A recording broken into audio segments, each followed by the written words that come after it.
the question to you is, obviously, we want to start with a round of introductions regarding what your company is currently doing in the green hydrogen space. Just very briefly, if you can tell us about some of the projects that you're implementing at Adani, some of the initiatives that you've taken in this green hydrogen, green ammonia derivative space, and we'll discuss challenges and all of those things later. So, thank you very much, and good afternoon, everyone. Under the business vertical of Adani New Industries Limited, we are responsible, or it's a manufacturing arm of the green hydrogen, and it's a derivative business. So under the basic three businesses are there. First one is the electrolyzer manufacturing.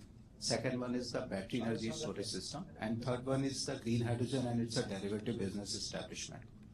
So under the green hydrogen and it's a derivative business establishment, in a first phase of the project, our planning to execute the 1 million metric ton of ammonia itself.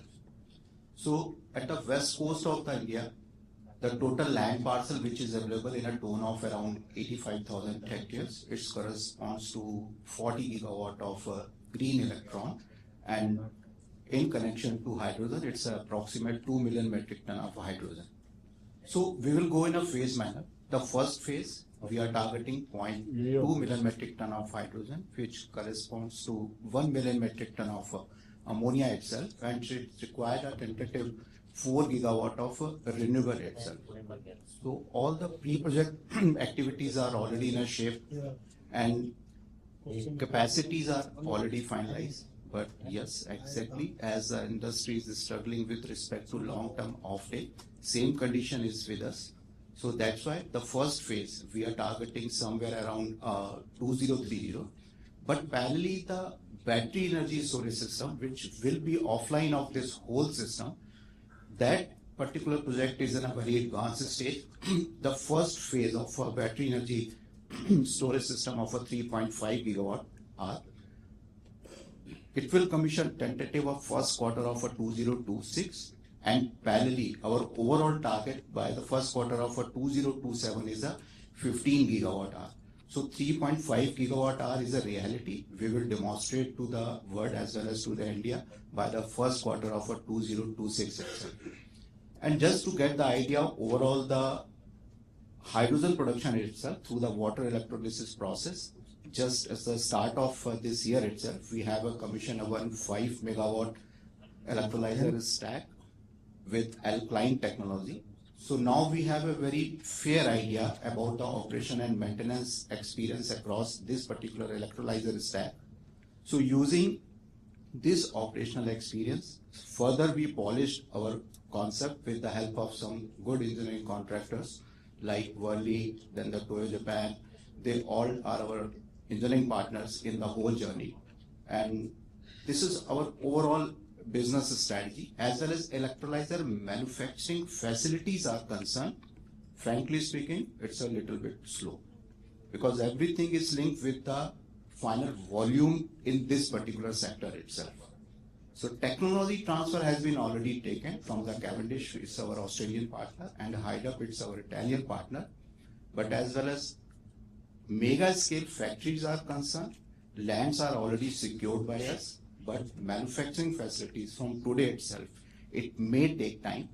However, for the first phase of the project, that's why we are planning that directly we will procure from the open market. It seems difficult that we can integrate our own product. So this is the overall situation of our business. Thank you, Mr. Singh. I'll come to you, Mr. Choubey. Same question for you. What is Avaada doing in the green hydrogen space? Other things we'll discuss later. Okay, thank you. Good afternoon, everyone. I'll keep it really brief. So Avaada is, as we call it, a cyto-molecule company. We have been into renewable business for about 2 decades now, having set up one of the largest projects of India, a single location project, including 1.2 gigawatt, which we have done in Bikaner. On upstream side, we are into manufacturing, so about 8.5 gigawatt of a module, 6 gigawatt of a cell. And on a downstream side, as a large part of the energy transition has been renewable in India, I think going forward is going to be driven by green hydrogen. So we would be present in green hydrogen, green ammonia, sustainable aviation fuel, and green methanol. One of our important project is on East Coast in Gopalpur, is 0.5 MTPA of a green ammonia plant. We have already done feed. Kasale has been the licensor, so we completed the feed for the project. EPCM is in the process of getting awarded now. The project is in Odisha. We are probably the first company in the country who have executed a banking and billing agreement with a GridCo, which is a state distribution agency for aggregator for the energy. So we are setting up, we are probably only company in Odisha who are setting up entire generation capacity within Odisha. So it's about 1.7 gigawatt which we are setting up there to feed to 700 megawatt of electrolyzers. I think groundwork is laid out, and as he rightly said, the way the entire green hydrogen started about 2 years back, there have been a lot of development which has happened globally, geopolitical issues and other things. Offtake has been a challenge. There has been a lot of traction which has happened now moving towards offtake. So we would be probably completing our offtake in next couple of months now with the discussions which are happening. And in view of the same, we have already started basic construction activities now at site in Gopalpur. Methanol probably will be setting up in another state in the western coast. SAF and other will take, and we have completed the feasibility, but it will take its own time to have. It's all about ecosystem. There are so many levers and anchors to really, which probably will have a conversation now. But yes, we would be, and one important aspect is that for green hydrogen, ammonia and green fuels, the success really depends on the competitiveness or scalability you can bring from renewable energy, which have been our strength for a very long time. So it was a natural corollary for us to really move into the green fuels. Right. Mrs. Saxena, same for Renew. Right, thank you very much, Guru. Good afternoon, ladies and gentlemen. So, Renew is one of the largest renewable energy company in the country. We have about 15 gigawatt of assets in operation, both solar and wind, and small part is hydro as well. We have about 5 gigawatt of assets under construction. We expect them to be online maybe in next 2 years' time. We have big ambitions to get into hydrogen business, hydrogen and derivative business, and we set up a vertical about 3 years back. And since then, we have made very significant progress in project development. The state of Odisha in India, which gives the best incentives towards the green hydrogen and derivative projects, we have putting up a plant in Paradip, very close to the refinery area in Plastic Park. And the pre-engineering work is in progress. We have got the project certified by CertiHigh, which is a nominated certification agency by the European Union. Additionally, we got the certification done by the KEI, which is a nominated certification agency by Korea for seeking green molecule under the CSPS scheme. Apart from ammonia, we have 2 more projects being developed in Odisha for green methanol, which we see a great market coming forward as the IMO regulations become more stringent. The methanol is also a feedstock for a particular pathway to generate SAF. So we see that methanol a very valuable product which we tend to develop. Apart from Odisha, we are developing a project in southern part of the country. And we have ambition to increase our footprint globally. We are working with some companies in Europe for the development of a SAF project. We had initial stage some interest to check the market in USA. Somehow it is not working out that well as we had expected. So in summary, we have big ambitions, and offtake remains a big challenge, as rightly mentioned by my co-panelists. Things get slowed down when you say that the firm offtake is still far. We are trying our level best, but the good point we see today is that the country which was being seen as a developer is now turning out to be an off-taker. With the recent bids, we see that there are more opportunities coming in. So we are focusing both on the domestic as well as the global market, targeting mostly the Europe and Southeast Asian countries like Korea, Japan.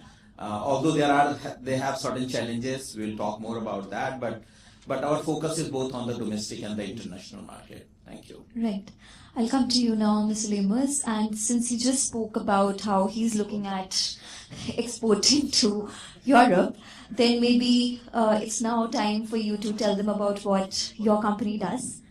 Yeah, first, thank you that I'm allowed to sit next to the giants. I have to say that. If I may say that, what we did a little bit different is we started all our projects exactly the other way around. So we used most of our time now to secure the offtake. We already had 1.5 years ago at this time a very nice offtake situation, but politics was politics. You also have to be honest there. It was a fiber manufacturer in southern Germany who was supposed to deliver to what is it called? Anyway, so that was a political situation. Yeah, to Johnson & Johnson there, and things happened. So that was then that. So, but now things change at home. So that we tackle the value chain, especially also because of, in this case, my personal experience now with about now nearly 8 years of hydrogen projects directly at the customers, that they always want to know how to get rid of it.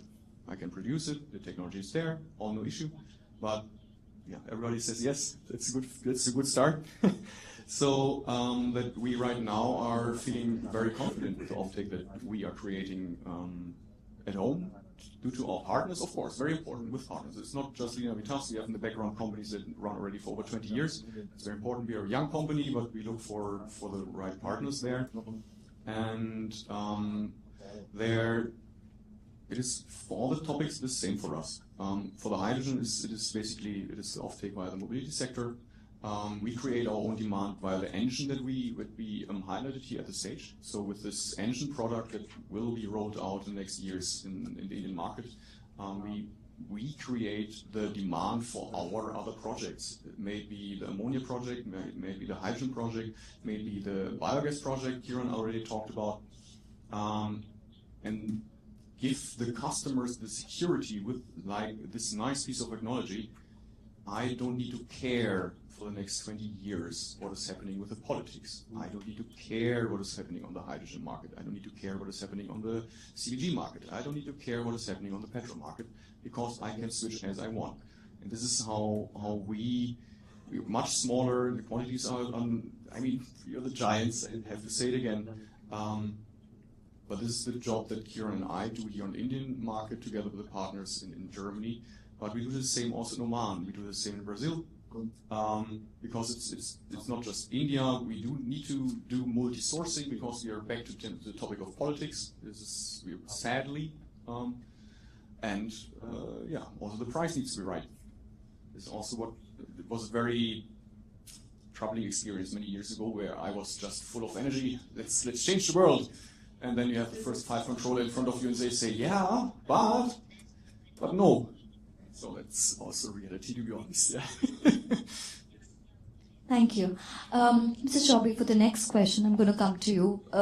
In the first round of your remarks, all of you have spoken a bit about how, offtake still continues to be a challenge, demand is an issue. So, the recent auctions that happened for those 13 fertilizer plants, with that, what is your perspective on, first of all, those auctions, and which other industries do you expect, to see more demand coming from? Yes, I think if you look at entire ecosystem last 2 years, a lot of things have happened, both on the demand side and the supply side. The government has started working more from a supply side, putting regulations and policies in place.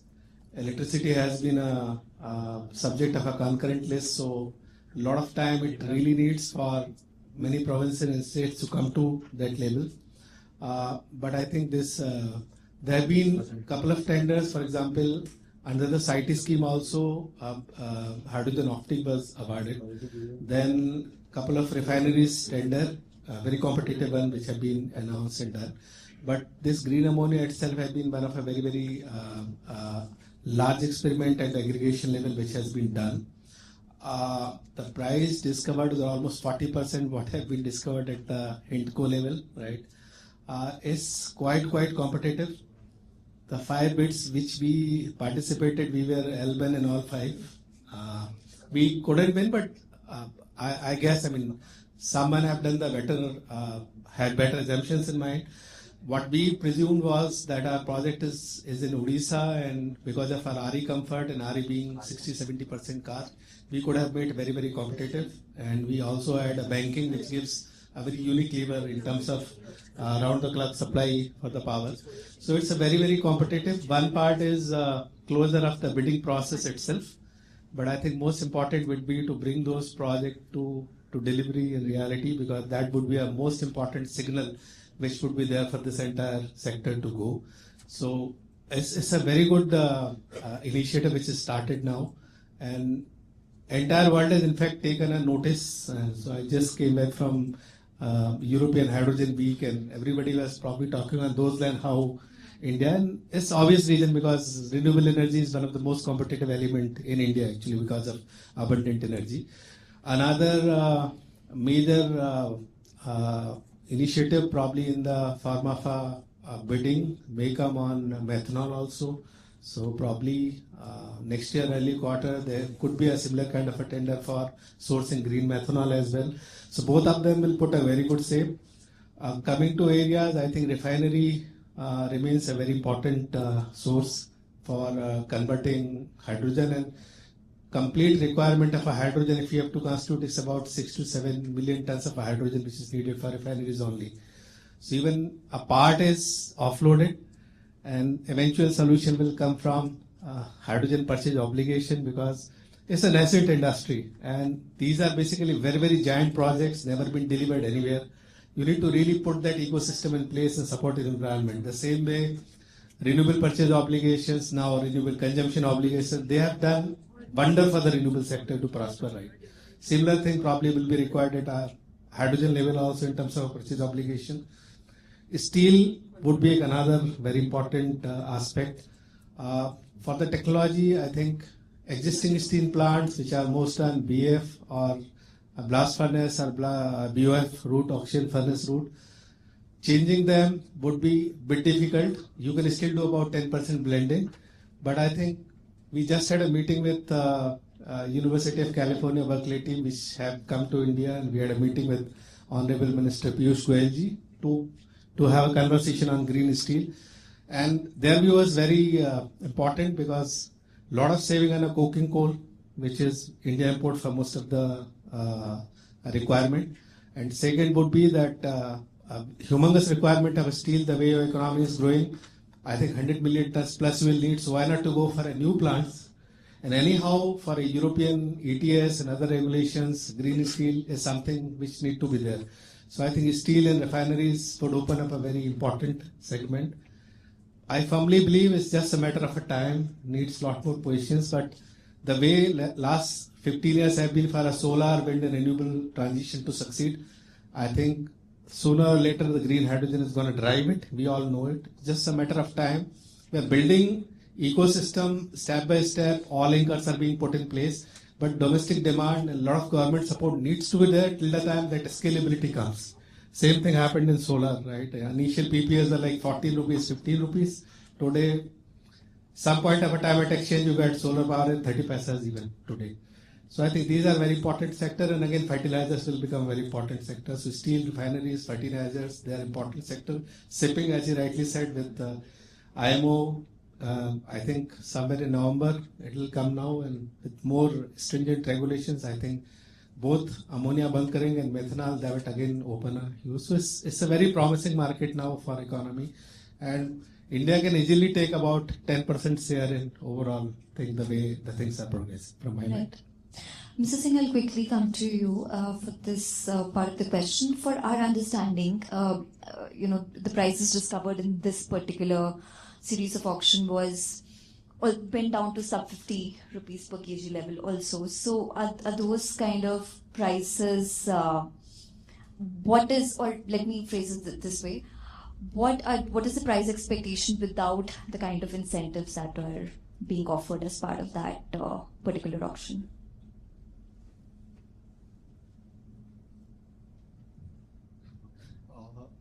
before the bidding process itself, everyone was waiting for the price, that the what price will be revealed. So finally, the price which is revealed in a tone of around $650 per ton of ammonia itself, and around 30-35 state incentive further if will be added up, it's close to around 680-690. And in India, as a bigger group like us, so we are also expecting somewhere more or less in the same range, because our overall ecosystem is at a west coast of India itself. So we are capable to produce the green electron. We have our own capability for the solar panel manufacturing. We have a 25,000 kilometer our own transmission network strength.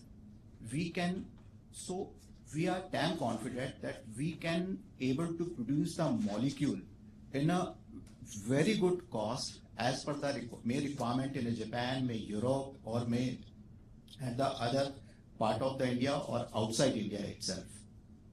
Parallelly, we are very excited. Business may with us or may with us. It may with us or may with some other developers in India itself. 65% of the port is already being operated by the Adani Group itself. So we are also excited that on the other side, it may Gopalpur, it may Kandla, it may Mundra, all the ports belong to us. So directly, indirectly, some other business will come to us. So that's why overall, that this bidding process revealed the price. For this, everyone is waiting, and now we are damn confident that from energy security point of view, now we can produce the green hydrogen molecule at the best price where the world is expecting from us. Right. Mrs. Saxena, I'll come to you. Your take on the auctions, the kind of prices that were discovered, the durability part of or the sustainability part of these projects, in the sense that once these projects move ahead, will we see the similar kind of momentum in other kinds of auctions? Technology would play a very important role, because right now 50% thought has been to build an alkaline electrolyzer, right, with 60-70% of efficiency, and lifespan is about 90,000 hours. But as you move into the PAM, you can still create 80% of domestic manufacturing capabilities, but critical minerals, you are dependent outside, which is a very critical supply chain risk actually. So though your efficiency increases to 75%, 65 to 75%, your lifespan of a PAM reduces to 40,000 hours, but you are dependent on critical minerals, which would be very important. And solid oxide is still on a pilot. It has not reached up to TR label. Last would be very important is harmonization. Your green hydrogen may not be recognized by the world as green hydrogen, and that's very important. We have seen this happening a lot more time while we are having a debate with EU now in terms of their additionality, geographical correlation, temporal correlation, whether India is a one bidding zone. So that itself, harmonization will play a very important role going forward. And then safety and skilling, because you don't have that kind of a skill force. It's a process industry. Safety would be, because public has just seen it, right, that green hydrogen is there, but the moment it comes into that level where, so the safety aspect is more neglected, will come into the picture. But the good part is that I remember in 2013, Honorable Prime Minister, he was not a Prime Minister, he was Gujarat CM, he was the election year and everybody knew he was going to be a PM, so he has come to inaugurate our project in Neemuch. It was 150 megawatt project, second largest project of that time in the world. And in this speech, he announced 100 gigawatt solar, and everybody, including us, was very shocked actually. In 2013, how can people think about 100 gigawatt? And now we have crossed that now. So I think that kind of a skill, that has to be a thought process. There are a lot more supporting factors in India, but I think you start putting a lot more anchors in one by one. I think next 5 years, we're going to really emerge winner in this area. Mr. Choubey, you again mentioned that offtake, obviously. So what kind of if you had to, select one single policy driver, what kind of a policy driver is required right now to, improve offtake? Do we need obligations? Yes, domestically it's obligation, because see, it's a cost parity. Everybody is doing a business, right? You can't force a steel guy to take expensive hydrogen just for the sake of a sustainability, to be very honest, it will not happen. That will come through a VGF route, right? You need to support a VGF. Even with the current SECI tender which has happened, there is certain subsidy which is being given on a per kg basis to the developer. And in terms of what is the prevailing cost and the cost, discovered cost, that VGF will be discussed and get approved now. So that VGF and hydrogen purchase obligation both will play a very important role unless there is a demand, right? Even the electrolyzer, there have been auction for electrolyzer, a lot more electrolyzer manufacturing capacity has been announced, which actually electrolyzer manufacturing has started working now in India, because everybody is waiting for offtake to come. With the offtake, the requirement will come, project will come into the place. So I think most important would be to push that refineries, steel, shipping sector, fertilizer sector, come with the smaller mandates like the SECI is done for ammonia, for methanol also. And with this, you need to have certain VGF till the time you become scalable. Once the scalability is there, then the industry becomes self-sustaining mode like solar and wind. There is one of the most important incentives there for the solar. You don't even need anything. It's the most competitive market now for renewables. So I think purchase obligations and VGF will be very, very important as a piece, and consistency. You can't really change a policy down the line because you're setting it for the next 15 years. If you change anything, that becomes, you have seen a lot of flip-flops happening in the renewable sector. So you have to rush to the ministry, CRC, CA to get the thing sorted out. I think you are sending a very strong signal to the investors, and renewable, you have done that. You need to do same for the green hydrogen as well. Right. Mr. Saxena, in terms of, I think he said that India stands somewhere in the middle where, the cost economics of our country's green hydrogen is concerned and our export ambitions are concerned. So what is your take on that? Where do you see India in terms of our export ambitions? No, I think I see a great future for green hydrogen derivative business, and especially from India's side. One thing just related to previous point, see, the mandates are must to come. I remember almost 20 years back, when this Euro 4, Euro 5 and Euro 6 were brought in, there were a lot of hue and cry. Refiners were not ready to make investment. It was billions of dollars of investment. They were not there, but government pushed them to do that. And today we have, initially from the couple of metro cities to all over country, we have Euro 5, Euro 6 fuel available, right? So once government is determined to do the decarbonization, I'm sure it will impact the business to some extent, but it's not going to kill the business, right?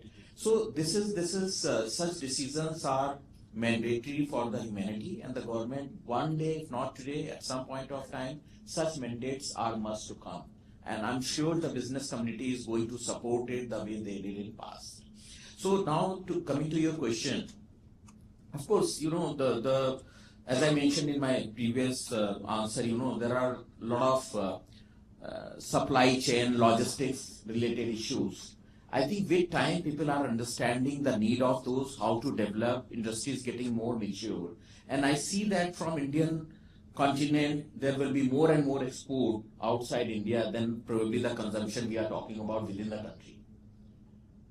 Europe is determined to do that. I see the Japan, Korea, they are determined to that. Today, another challenge which I see is the non-uniformity of the carbon intensity, where the European Union has such a strict regulation in terms of RFNBO, RED 3 and all. Japan and Korea are very flexible in terms of carbon intensity, and it confuses the developers like us, how to compete in those part of the world, wherein they are first looking into the blue ammonia or the blue hydrogen as compared to we are the pure player in green ammonia, whether we can compete or not, right? So I think there are some issues which I think with time, and world has started learning. In Europe also now the talk is happening to, make RFNBO a little flexible. So I think we are into a learning phase, in an evolving phase. I'm very sure the day would come when everybody will be at the same page and probably things will move much faster. Right. Would you like to add something to that on the export part and? Not on the export part, but on a few other things that have been Sure. And for one, from my experience, it's maybe not the best idea to make the clean energies via subsidies cheap, rather than make the dirty stuff more expensive.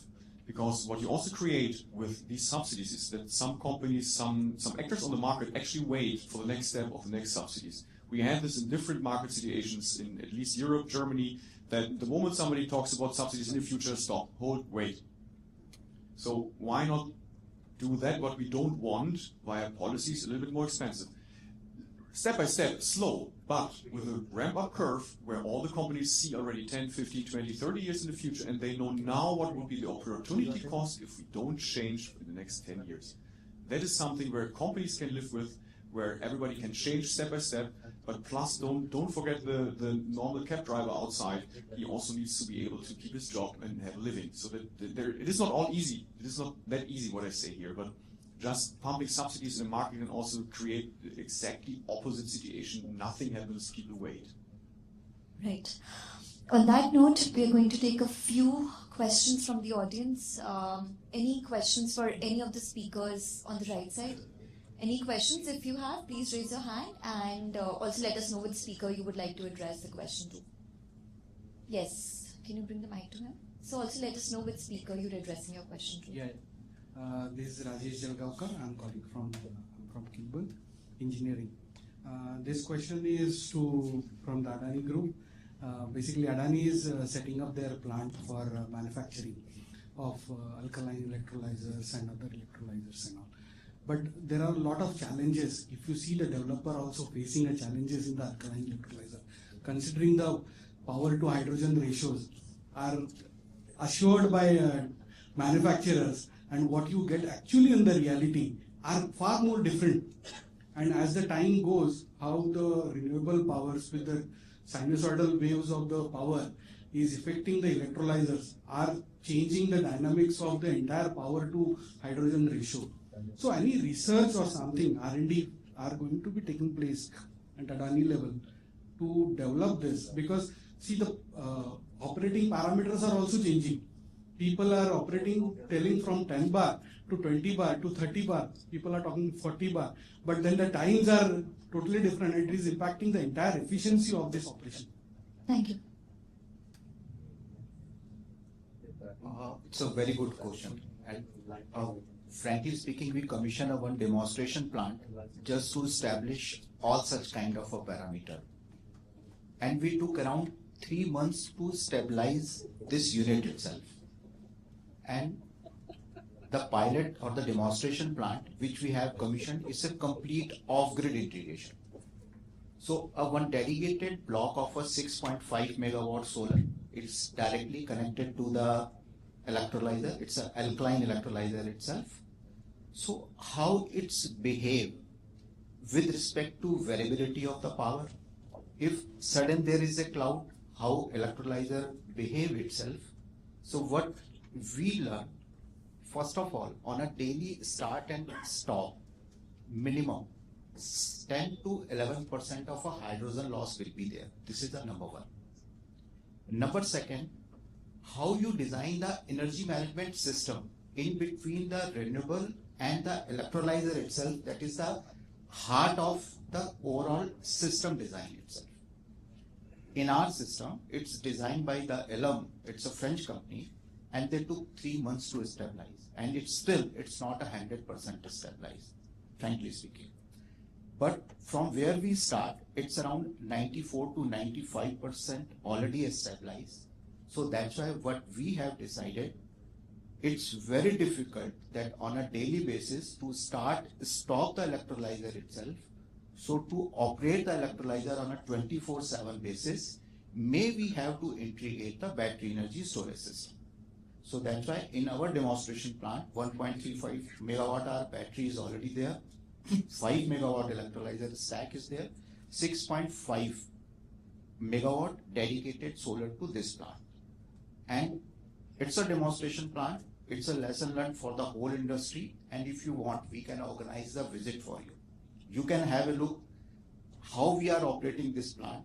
So that's why on a bigger size of the plant, when we develop or further polish our concept, we integrate it with a battery so that during the solar hours, we can operate it 100%, and during the non-solar hours, we can operate it at a 50%. If it's a daily start to stop, hydrogen, which is at the cost of around $3 to $3.5 per kg, if 7 to 8% hydrogen in a bigger size of the plant, if it's being wasted, so it's very difficult to get the economics.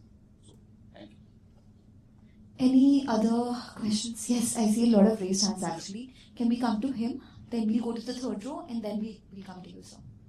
Yeah, so you mentioned that renewable is now the very much stable industry.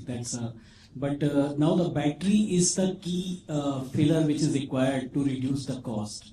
So if you can throw some light on what are the ideal battery technologies in India.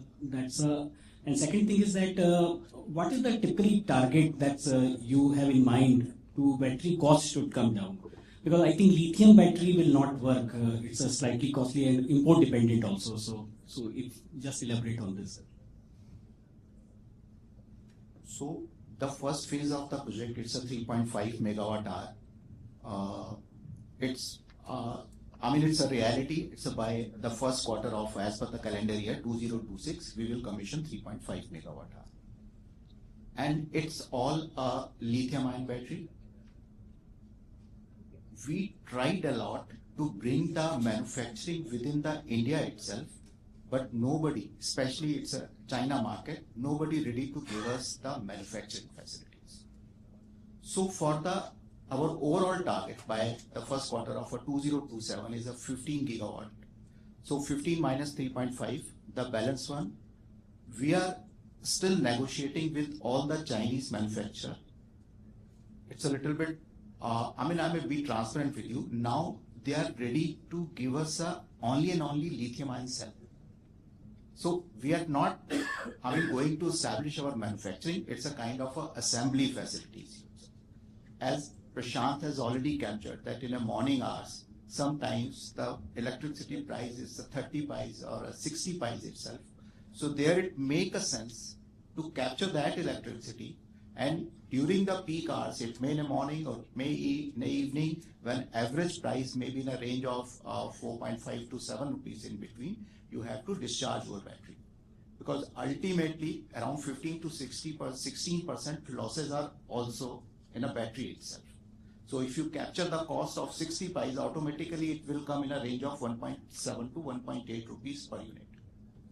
Same way, what kind of lands are available with us in a coming 7 to 8 years, it may with other developers, when the electricity price will come into the range of around 1.2 to 1.5 average price in a peak hours, this business will not make a sense. Then 100% you have convert the green electron into any other derivative. It may hydrogen, then through the hydrogen you can derive ammonia, methanol or anything else. So we are also very keen to methanol. Why? We are doing the advocacy with the IMO itself.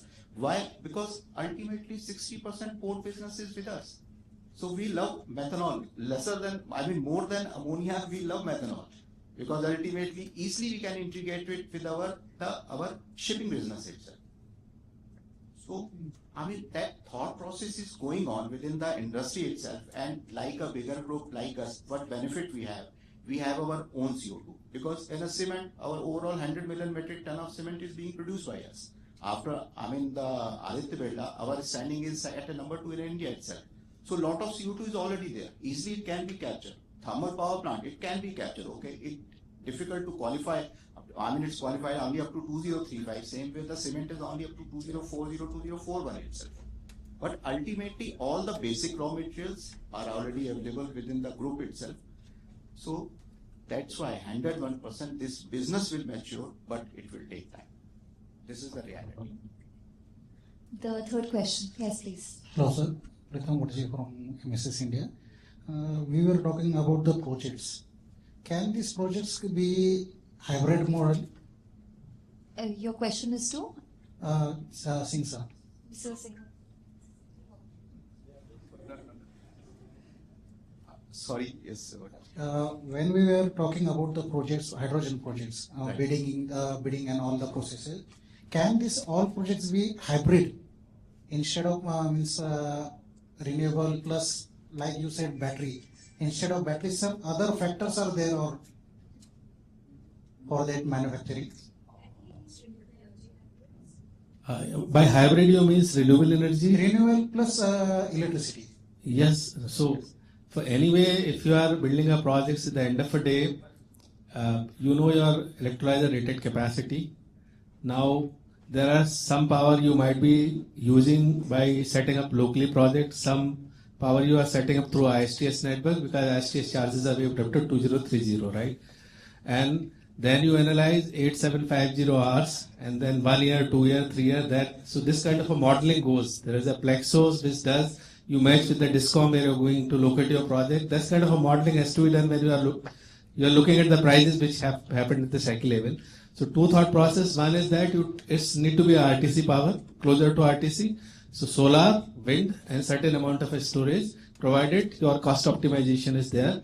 Or reversely, a flexibilization model where you do a hydrogen storage, you use the humongous solar power available during the day, used to store hydrogen, don't use the peak power, and while you need ammonia, use hydrogen storage to run in ammonia. So it is a multiple combination which are there. Some of them would be at this point of a time based on BESS. Some of them probably because pumped storage projects are not there. Some of them long duration pumped storage project will come in future. People will tie up for that also. So yes, it's a more than hybrid. It's a multiple combination for every project based on the project. So that's why in our project configuration, 90% is a green molecule and a 10% is a gray molecule, as explained by Prashant itself. Ultimately, to optimize the overall CI, carbon intensity, as well as the molecule cost is end of the day important for any developer. Are there any more questions overall from the audience? Question? Hi, this is Singh here from Navitas. I think I just want to comment. It's fantastic what you guys are talking about. One thing I want to say about what Gerd said. Dirty energy should be punished. Why these trucks, what we're talking about? They have to, otherwise our partner from Mark, his name is Silvio, he's in trucking business. He said, Kiran, if I don't do that, it will cost me millions of euros in transit. So I have to go into green hydrogen. Same to the one company who's coming with us, 5,000 trucks, 10,000, that's starting with that. Second thing, Samir Bhai told regarding very, very important issue is storage and transportation. We talk a lot of green ammonia export and so on, but do you have that? So last 1 year, Mark, partner, has been working and his partner working with Rotterdam, Duisburg, and Hamburg. Same topic, that we have enough ships, but what about the storage when they come in? Yeah, so they have the storage facility now available in Duisburg. Rotterdam already has it, and Hamburg port is very much interested where we come from. That's very much interested. They're just waiting for somebody to come. Okay, we're going to export to Hamburg. So it's a very, very important issue. So everybody can say, oh, we have green ammonia export, but where is it? And storage. So that's a very important aspect I just want to say. Third thing I must say, living in Germany is a great country and so on, but what India is doing, India state, local, federal government is doing for the hydrogen, it's heads up. Our German engineer people, colleagues came last year with us. They said we Germans can learn from Indians. They are flexible.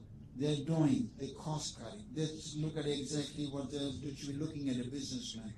And now you're right. Now Europe is finally listening to Indians. Come lower down the volume. What he's talking about green? What is green hydrogen? It's green ammonia and so on. So I think you went to European Hydrogen Week. Maybe they discussed about that. But I think Europe is recognizing that we cannot go strict German way of doing it to other countries or force them to do something. So I hope so that will happen. My biggest wish being Indian is that India gets involved with Germany and Germany and India, because Germany needs 60% of energy requirement. We cannot produce green ammonia at the cost you produce. When you talk about 30 cents and 25 rupees and so on, or 2.5 rupees, forget it. That's why do we want to come and manufacture multiple engine? Because that's the only reason. We cannot produce electricity price over 30 cents. No way. That's all I wanted to comment. Thank you. I think you had a question, sir. Yes. not specific to anyone, all the big names, and I would say in the terms of the corporates as well as the industry experts. Sanjeev Sharma from GH2 Solar. So what is the take on the best way to handle the RE intermittency? Because for the smaller projects, I can understand 1 megawatt, 2 megawatt, 5 megawatt, okay, we can have the BESS in place and try to compensate. But when we move towards the larger scale of the projects, for example, 30 megawatt, 50 megawatt, 100 megawatt even, so at that point of time, what do you think would be the best way to handle that part, number one? A little addition to it, going forward, maybe 5 years or 7 years down the line, what do you think which technology is going to dominate? Whether it is going to be alkaline or whether it is going to be PEM or SOECs kind of, give a parallel to both of them. Right. Mr. Choubey, would you like to take the first part? Yeah. And Mr. Saxena, Yeah, you can second probably part. take the second part. I think it's a project specific in terms of handling the RE intermittency. So I think as I answered for his question, it's a combination of a solar, wind, battery storage, banking, and also you need to buy some power from the distribution utility as well. You can't have 100 power coming through your own RE power. You need to rely certain part on a distribution utility also to give you an RE. You need to run this entire optimization, right? For those who are into RE business for a long time, it's easier for them to figure it out. Or then people can even go for a very long-term private bilateral PPAs as well. For captive PPAs, market is there. And there has been a lot of talk happening now because for green hydrogen, 5 million tons, you need 125 gigawatt of RE. It's easier said than done. But 125 gigawatt is a very humongous capacity to bring into the system actually. There could be developments like virtual PPAs, which have been, talk is happening for a while. There is a clarity come now. Regulatory mechanism is being put in place now that financial aspect is to be financial derivative to be handled by the SEBI, physical delivery of the power to be handled by the CRC. Virtual PPA will become a very important model. So it's not only that you are dependent on one, there could be a very humongous market for a private bilateral PPAs as well. You need renewable energy at the end of the day, whether it is coming from your own captive consumption or coming from a third party. But you need to figure out that, and then next 5 to 6 years, I think pumped storage will start entering into this loop and becoming very important. So for us, for example, our own generation plus ISTS generation plus banking plus some of the support you require from utility like Gridco, for which we have an agreement signed that certain amount of a peak capacity we want in renewable. End of a day, you need to go for RF NBO certification. So I think that is how it depends on project to project, varies from project to project, where your project is located. So all those factors goes into that here. Yeah, thank you. So I fully agree to it. It is an overall optimization of the whole scheme, right? There can be a number of solutions, and it can vary from developer to developer depending upon what is most convenient to them. You talk about, there has been talk, keeping solar and wind almost in the same ratio, right? And it has been very, very successful. You can operate your electrolyzer to the best of its availability, right? The utilization is the best.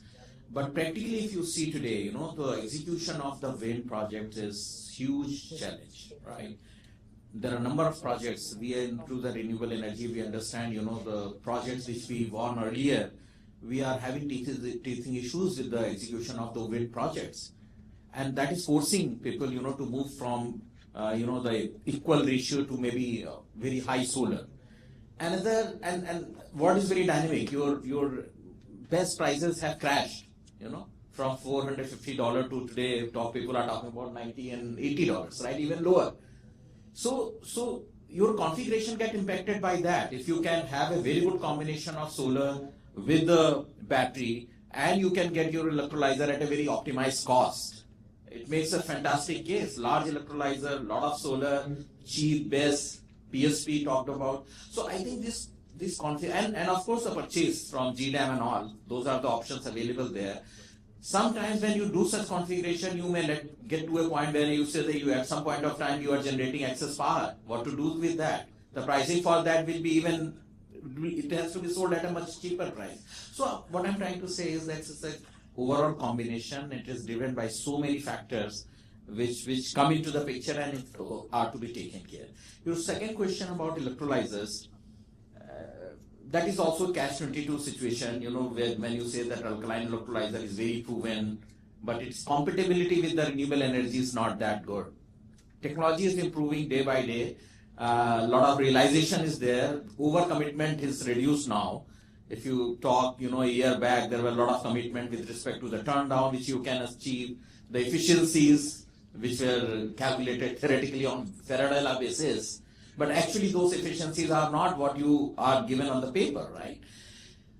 Now the move is happening towards PEM. SOC is also coming up. But the fact remains the price has a very big factor into it. The country which produces the most electrolyzer is still into alkaline. They are not growing in the PEM on the SOC side. So cost is driven by the OEMs who are based out of Europe, and they are very, very expensive. They don't fit into the costing we are looking into to get to the levelized cost of ammonia. So I think this technological development are key, and for India's success also, I think focus on technology is utmost. That is my thought. Right. Yeah. If you look at solar module, right? 4 years. Mono, PERC, TOPCon, HGT. It's just 4 years now. So I think space is tremendous. So, PEM, that's a critical, very critical. You are right, yes. For PEM, that is very critical. right. I know there are more points to discuss and there are so many more questions, but unfortunately, I will have to close this discussion now. It has been a fantastic discussion and we owe gratitude to Mr. Singh, Mr. Choubey, Mr. Saxena, and Mr. Lemers. A very big hand for all of them for an excellent session.